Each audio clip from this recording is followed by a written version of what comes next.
ශ්‍රී ලංකා ප්‍රේක්ෂකයන් ප්‍රීතියෙන් ඉපිලී ගිය තරගයක් අද නිමාවට පත් වුණේ කැංකරු සිංහ සටනේ ජයසිංහයන් සතු වීමත් සමගයි. ලෝක වාර්තා ගොන්නක් අලුත් වූ මෙම තරගයේ ඕස්ට්‍රේලියානු පන්දු යවන්නන්ට කලකට අමතක නොවන පාඩමක් කියා දුන් ශ්‍රී ලංකා කණ්ඩායම ඕස්ට්‍රේලියාවේ සුපිරි අටවටේ සීනියක්ම පමණක් වන බව තහවුරු කළා. පැතුම් නිශ්ශංකගේ විශිෂ්ට ඉනිම මෙන්ම විශිෂ්ට උඩපන්දු රැකීම ඕස්ට්‍රේලියානුවන්ගේ දෙනිතට කඳුළුගෙන එද්දී ශ්‍රී ලංකා කණ්ඩායම තවත් එක් තරගයක් තිබියදීම සුපිරි අටවටයට සුදුසුකම් ලැබුවා. පන්දු 52කින් ලකුණු 100ක් වාර්තා කළ පැතුම්ගේ ඉනිම නම් වූයේ කැන්ගරුවන්ට එරෙහිව 20 පිටියේ ක්‍රීඩකෙක් ලද පළමු ශතකය ලෙසයි. එමෙන්ම මෙවර තරගාවලියේ ප්‍රථම ශතකයටද හිමිකම් කිවූ නිශ්ශංක ශ්‍රී ලංකා කණ්ඩායමක් සාර්ථකව හඹා ගියේ වැඩිම ලකුණු සංඛ්‍යාවේ වාර්තාවටද පාර කැපුවා. එමෙන්ම මේ පල්ලෙකැලේ පිටියේ සාර්ථකව හඹා ගියේ වැඩිම ලකුණු සංඛ්‍යාවද වනවා.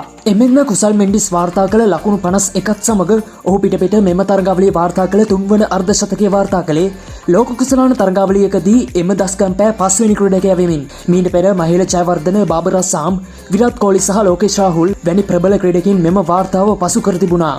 මෙලෙස ශ්‍රී ලංකා කණ්ඩායම පන්දුවාර 20 ලෝක කුසලාන ක්‍රිකට් තරගයකදී ඕස්ට්‍රේලියාව පරාජයට පත් කළේ වසර 17කට පසුවයි. තරගයට පසු දසුන්ශානක සිනහ මුසු මුහුණින් ප්‍රේක්ෂකයන් ආමන්ත්‍රණය කළේ මෙලෙසින්.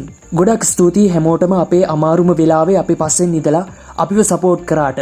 ඔයාලගේ සපෝට් එක ඉතාමත් වටිනවා. ඉස්සරහටත් අපේ තරඟවලට ඇවිත් අපිට සහයෝගය දෙන්න. අපේ කණ්ඩායමට පුළුවන් හොඳ තරඟාවලියක් සෙල්ලම් කරලා සෙමි ෆයිනල් එකට එන්න. ඒක හිතේ තියාගෙන අපිට සහයෝගය දෙන්න. හැමෝටම ගොඩක් thank you. එමෙන්න දැනට තරඟාවලියේ විශිෂ්ටතම ඉනිමෙන් අනතුරුව පැතුම් නිස්සංක සිය ඉනිම වචනයට පෙරළුවේ මෙලෙසින්. අද කඩුල්ල ටිකක් හොඳයි. ඒක ගොඩක් උපකාරී වුණා මගේ සාමාන්‍ය තරගයේ ක්‍රීඩා කරන්න.